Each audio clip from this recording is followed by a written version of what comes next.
أعوذ بالله من الشيطان الرجيم بسم الله الرحمن الرحيم اللهم صل على محمد وعلى آل محمد كما صليت على إبراهيم وعلى آل إبراهيم إنك حميد مجيد اللهم بارك على محمد وعلى آل محمد كما باركت على إبراهيم وعلى آل إبراهيم إنك حميد مجيد۔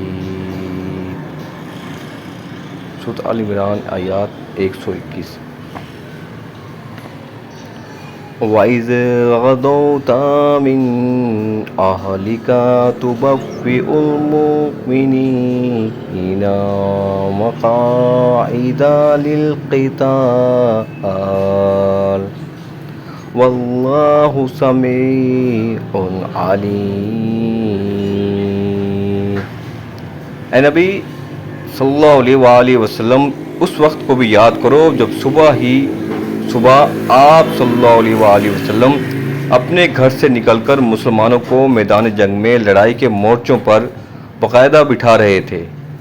اللہ تعالیٰ سننے اور جاننے والا ہے۔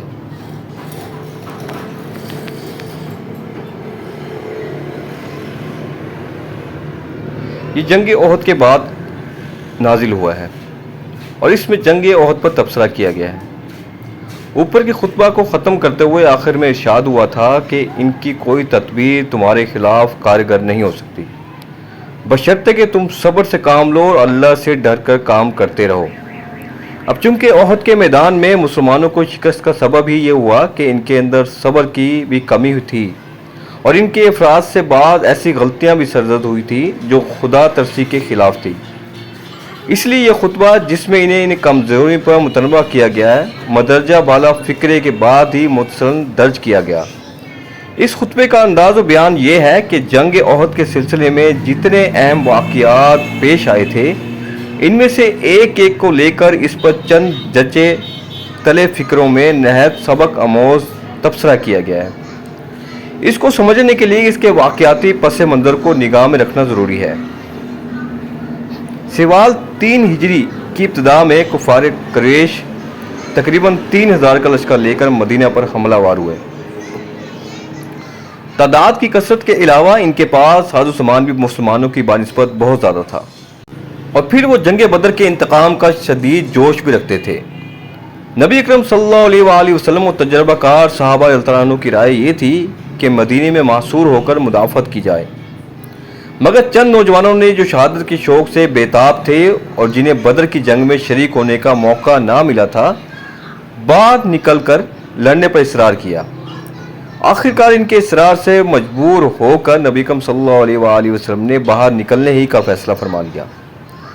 1000 آدمی آپ صلی اللہ علیہ وآلہ وسلم کے ساتھ نکلے، مگر مقام سوت پر پہنچ کر عبداللہ بن ابی اپنے 300 ساتھیوں کو لے کر الگ ہو گیا۔ عین وقت پر اس کی اس حرکت سے مسلمانوں کے لشکر میں اچھا خاصا اضطراب پھیل گیا، حتیٰ کہ بنو سلمہ اور بنو حارثہ کے لوگ تو ایسے دل شکستہ ہوئے کہ انہوں نے بھی پلٹ جانے کا ارادہ کر لیا تھا، مگر پھر اعظم صحابہ رضی اللہ عنہم کی کوششوں سے یہ اضطراب رفع ہو گیا۔ ان باقی مندہ 700 آدمیوں کے ساتھ نبی اکرم صلی اللہ علیہ وآلہ وسلم آگے بڑھے اور احد کے پہاڑی کے دامن میں مدینے سے تقریباً 4 میل کے فاصلے پر اپنی فوج کو اس طرح صف آرا کیا کہ پہاڑ پشت پر تھا اور قریش کا لشکر سامنے۔ پہلو میں صرف ایک درہ ایسا تھا جس سے اچانک حملے کا خطرہ ہو سکتا تھا۔ وہاں آپ صلی اللہ علیہ وآلہ وسلم نے عبداللہ بن جبیر کے زیر قیادت 50 تیز انداز بٹھا دیے اور ان کو تاکید کر دی کہ کسی کو ہمارے قریب نہ پھٹکنے دینا، کسی حال میں یہاں سے نہ ہٹنا۔ اگر تم دیکھو کہ ہماری بوٹیاں پرندے نوچے لیے جاتے ہیں تب بھی تم اس جگہ سے نہ ٹلنا۔ اس کے بعد جنگ شروع ہوئی۔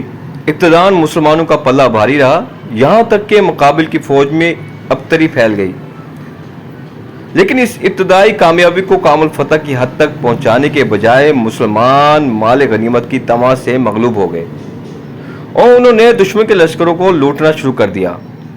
ادھر جین تیر اندازوں کو نبی اکرم صلی اللہ علیہ وآلہ وسلم نے عقب کی حفاظت کے لیے بٹھایا تھا، انہوں نے جو دیکھا کہ دشمن بھاگ نکلا ہے اور غنیمت لوٹ رہی ہے تو وہ بھی اپنی جگہ چھوڑ کر غنیمت کی طرف لپکے۔ حضرت عبداللہ بن جبیر رضی اللہ عنہ نے ان کو اپنے نبی اکرم صلی اللہ علیہ وآلہ وسلم کا حکم یاد دلایا کر بہترا روکا اور ان کو روکنے کی کوشش کی، مگر چند آدمی کے سوا کوئی نہ ٹھہرا۔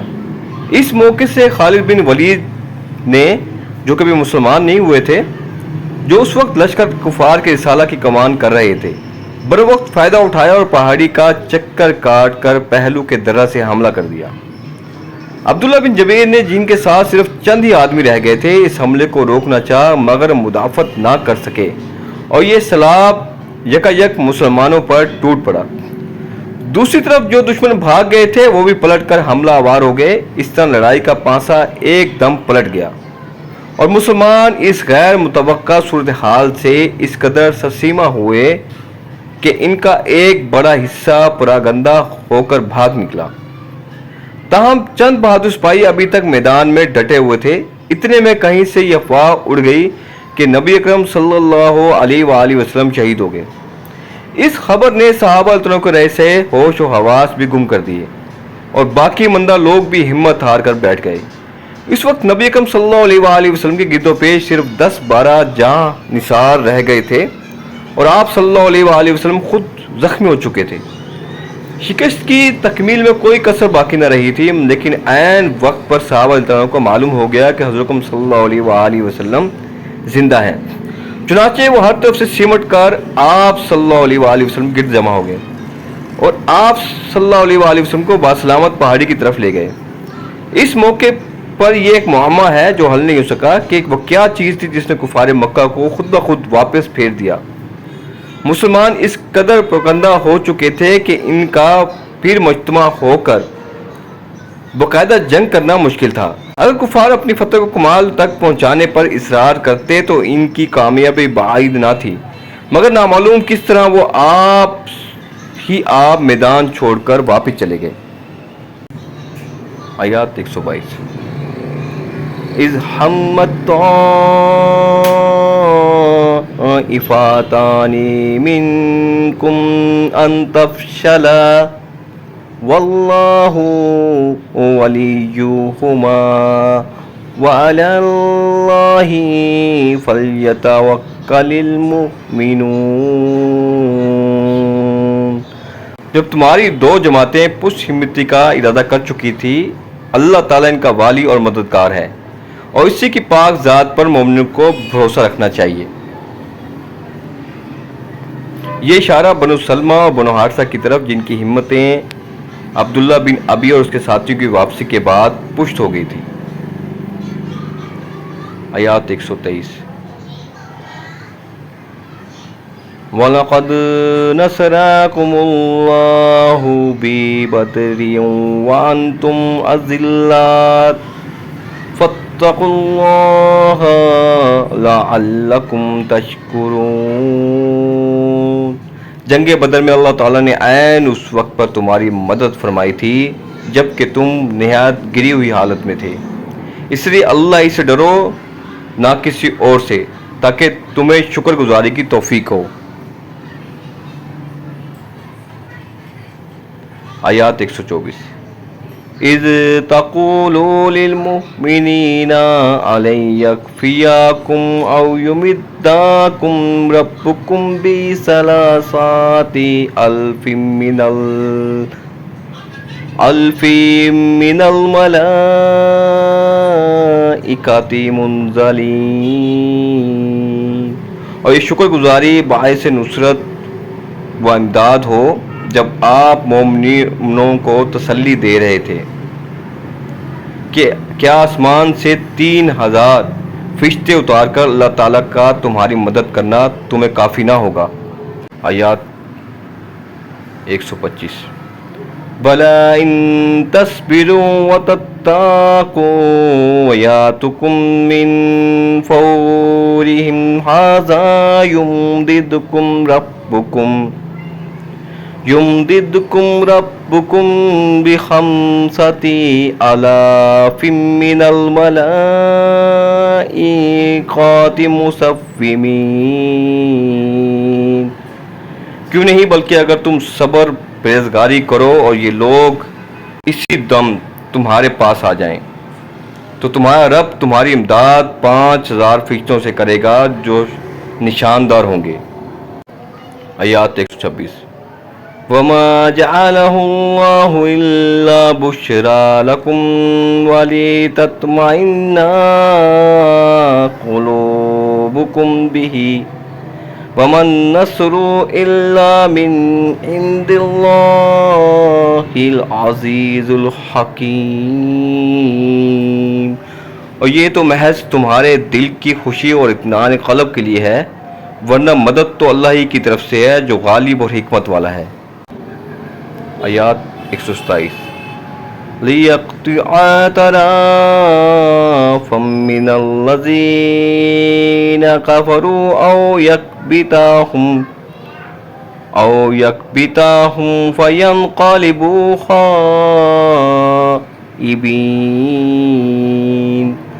اس امداد الہی کا مقصد یہ تھا کہ اللہ کافروں کی ایک جماعت کو کاٹ دے یا انہیں ذلیل کر ڈالے اور سارے کے سارے نامراد ہو کر واپس چلے جائیں۔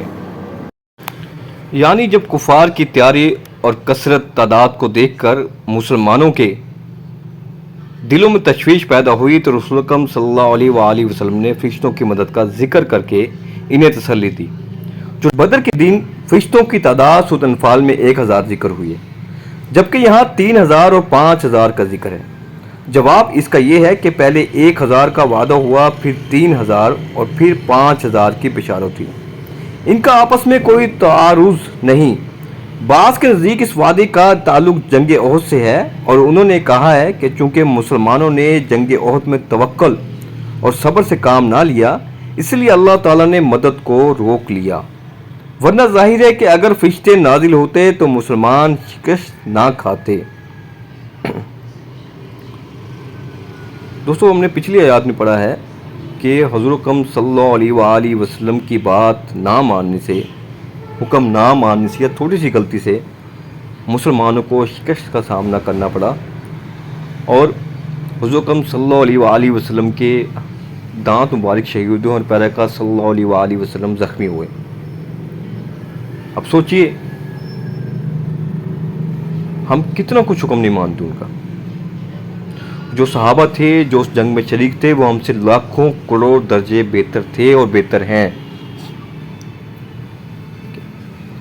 اور اکرم صلی اللہ علیہ وآلہ وسلم ان میں موجود تھے اس ٹائم۔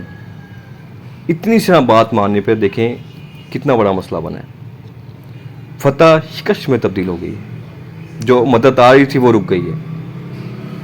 تو ہم پیارے کا صلی اللہ علیہ وآلہ وسلم کی کتنی باتیں نہیں مانتے، کتنی باتوں کو درگزر کر لیتے ہیں ہم، اور ہمیں پرواہ تک نہیں ہوتی۔ بس ہمارے ذہن میں ایک ہی بات ہوتی ہے کہ ہمارے پیارے کا صلی اللہ علیہ وآلہ وسلم ہمیں بخشوا دیں گے، ہمیں بخشوا دیں گے۔ بے شک ہمیں بخشوا دیں گے، لیکن ہمارے اعمال ٹھیک ہوں گے تو، ہماری نیتیں ٹھیک ہوں گی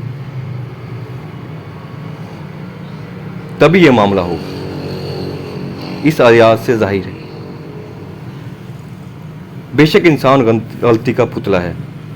مومن جو ہوتا ہے نا، جب اس سے کوئی غلطی ہوتی ہے تو فوری طور پہ معافی مانگتا ہے، اللہ تعالیٰ سے رجوع کرتا ہے۔ تو ایسا ہی مومن پیارے آقا صلی اللہ علیہ وآلہ وسلم اور اللہ تعالیٰ کو پسند ہے۔ اور ہم دیکھیں ہم کہاں پہ ہیں۔ اللہ تعالیٰ ہمیں سیدھی راہ پہ چلنے کی توفیق عطا فرمائے۔ آیات 128۔ لَيْسَ لَكَ مِنَ الْأَمْرِ شَيْءٌ أَوْ يَتُوبَ عَلَيْهِمْ أَوْ يُعَذِّبَهُمْ فَإِنَّهُمْ ظَالِمُونَ۔ اے پیغمبر صلی اللہ علیہ وآلہ وسلم، آپ کے اختیار میں کچھ نہیں، اللہ تعالیٰ چاہے تو ان کی توبہ قبول کرے یا عذاب دے، کیونکہ وہ ظالم ہیں۔ آیات 129۔ وَلِلَّهِ مَا فِي السماوات وما في الأرض يغفر لمن يشاء ويعذب من يشاء واللہ غفور رحیم۔ آسمانوں اور زمین میں جو کچھ ہے سب اللہ ہی کا ہے، وہ جسے چاہے بخشے جسے چاہے عذاب کرے، اللہ تعالیٰ بخشش کرنے والا اور مہربان ہے۔ اس آیات میں پیغمبر صلی اللہ علیہ وآلہ وسلم سے فرمایا کہ بندے کو اختیار نہیں، ہر قسم کے اختیارات اللہ تعالیٰ کے ہاتھ میں ہیں۔ بیر معاونہ پر جن قبائل نے آپ صلی اللہ علیہ وآلہ وسلم کے 70 صحابہ اللہ عنہ کو دھوکے سے قتل کیا تھا، ان کے خلاف اور جنگ احد میں مشرکین کی طرف سے جو لوگ پیش تھے، ان کے خلاف رسول اکرم صلی اللہ علیہ وآلہ وسلم نے نام لے کر دعائے قنوت شروع کی۔ عبداللہ بن عمر رضی اللہ عنہ فرماتے ہیں کہ رسول اکرم صلی اللہ علیہ وآلہ وسلم نماز فجر کی دوسری رکعت میں رکوع کے بعد سر اٹھاتے تو سمیع اللہ حمید ربنا لک الحمد کے بعد یہ دعا کیا کرتے: اے اللہ فلاں فلاں اور فلاں فلاں پر لعنت فرما۔ چنانچہ اللہ تعالیٰ نے یہ آیات نازل فرمائی: تیرے اختیار میں اس معاملے سے کچھ بھی نہیں، چنانچہ اللہ تعالیٰ نے ان تمام لوگوں کو جن کا نام لے کر آپ صلی اللہ علیہ وآلہ وسلم لعنت فرماتے تھے توبہ کی توفیق عطا فرمائی اور وہ مسلمان ہو گئے۔ اس سے معلوم ہوا کہ مختار کل و عالم الغیب ذات صرف اللہ وحدہ لا شریک ہے، ورنہ آپ صلی اللہ علیہ وآلہ وسلم اپنے عزیز چچا کو ضرور مسلمان کر لیتے۔ ان آیات و حدیث سے معلوم ہوا کہ قنوت نازلہ میں کسی کافر کا نام لے کر لعنت کرنا جائز نہیں، کیا خبر اللہ تعالیٰ اسے توبہ کی توفیق بخش دے۔ ہاں، عام کفار پر لعنت درست ہے اور یہ رسول اکرم صلی اللہ علیہ وآلہ وسلم سے بھی ثابت ہے۔ آیات 130: یا ایہا الذین آمنوا لا تاکلوا الربا اضعافا مضاعفات واتقوا اللہ لعلکم تفلحون۔ ایمان والو، بڑھا چڑھا کر سود نہ کھاؤ اور اللہ تعالیٰ سے ڈرو تاکہ تمہیں نجات ملے۔ شاید سود کا ذکر یہاں جنگ احد کے تذکرے میں اس لیے فرمایا کہ پچھلی آیات میں ذکر ہوا جہاد میں نامردی کا، اور سود کھانے سے نامردی آتی ہے۔ دو سبب سے، ایک یہ کہ مال حرام کھانے سے توفیق اطاعت کم ہوتی ہے اور بڑی اطاعت جہاد ہے، اور دوسرا یہ کہ سود لینا کمال بخل ہے۔ چاہیے تھا کہ اپنا مال جتنا دیا تھا لے لیتا، درمیان میں کسی کا کام نکل جاتا یہ بھی مفت نہ چھوڑے، اس کا جدا بدلہ چاہیے۔ تو جس کو مال پر اتنا بخل ہو اور وہ جان کب دینا چاہے گا۔ پھر انسان کے یہود کے ساتھ سودی لین دین کے تعلقات تھے اور احد میں منافقین یہود کی وجہ سے نقصان پہنچا تھا، گویا اس کو حرام قرار دے کر ان تعلقات کو ختم کر دیا۔ اس سے بعض لوگوں نے سود کو مرکب اور حرام اور سود مفرد کو حلال ثابت کرنے کی کوشش کی ہے، حالانکہ یہاں اس زمانے کے سود خوروں کی سنگ دلی بیان ہو رہی ہے جو آج بھی موجود ہے۔ زمانے جہالت میں بہت سے لوگ دوسروں کو سود بھی قرض دیا کرتے تھے، جبکہ قرض کی میعاد ختم ہو جاتی تو مقروض سے کہتے قرض ادا کرو ورنہ سود میں اضافہ کرو۔ قرض ادا نہ کرنے کی صورت میں میعاد میں توسیع کر دی جاتی اور سود کی مقدار میں اضافہ کر دیا جاتا۔ اس طرح کچھ عرصے کے بعد سود کی مقدار اصل در سے بھی کئی گنا زیادہ ہو جاتی، اور یہ سود تجارتی اور غیر تجارتی دونوں طرح کا ہوتا تھا، جیسا کہ اس آیات کی تفسیر کے تحت تابعین نے تشریح کی ہے۔ سودی کاروبار کی اس بھیانک صورت کی طرف قرآن نے رافن مضاعفات کے الفاظ سے اشارہ فرمایا ہے، ورنہ یہ مطلب نہیں کہ مرکب سود حرام اور سادہ جائز ہے۔ اسلام میں ہر قسم کا سود حرام ہے، صرف قرض کی ایک صورت جائز ہے، اور اگر تم توبہ کر لو تو تمہیں اپنے اصل مال کی لینے کی اجازت ہے، نہ تو تم ظلم کرو گے اور نہ تم پر ظلم کیا جائے گا۔ آج ہم نے سورۃ آل عمران کی آیات 121 سے لے کر 130 تک کی تلاوت، ترجمہ اور تفسیر پڑھی ہے۔ اللہ تعالیٰ سے دعا ہے جو آیات تلاوت، ترجمہ اور تفسیر پڑھنے میں جو کوتاہی ہو معاف فرما دے اور اسے اپنی بارگاہ الہی میں قبول فرما۔ اور اللہ تعالیٰ سے دعا ہے جو کچھ پڑھا ہے، سنا ہے، سمجھا ہے، اس پر عمل کرنے اور اسے دوسروں تک پہنچانے کی توفیق عطا فرمائے۔ اور اللہ تعالیٰ ہم سب کو قرآن شریف کو ترجمے کے ساتھ پڑھنے، سمجھنے، اس پر عمل کرنے اور اسے دوسروں تک پہنچانے کی توفیق عطا فرمائے۔ دوستو بس آپ لوگوں سے میری ریکویسٹ یہی ہوتی ہے، بے شک ویڈیو کو لائک، شیئر اور سبسکرائب نہ کیا کریں، اگر کر لیں گے تو اس میں بھی فائدہ ہے، آپ کا بھی اور میرا بھی فائدہ ہے، اللہ آپ کو جزا دے گا۔ بے شک نہ کیا کریں لیکن ویڈیو کو مکمل ضرور دیکھا کریں۔ یہ اللہ تعالیٰ کا کلام ہے، بہت ہدایت بخش کلام ہے۔ کیا پتہ آپ کے شیئر کرنے سے، سننے سے آپ کے دل میں کوئی الفاظ آپ کے دل میں اتر جائے اور آپ اس پر عمل کریں، تو اس کے عمل کرنے سے آپ کا دنیا میں بھی فائدہ ہے، آخرت میں بھی فائدہ ہے، اور آپ کے عمل کرنے سے میرے بھی گناہ بخش جائیں اور میرا بھی دنیا میں فائدہ ہو جائے اور آخرت میں فائدہ ہو جائے کریں۔ جزاک اللہ، والسلام۔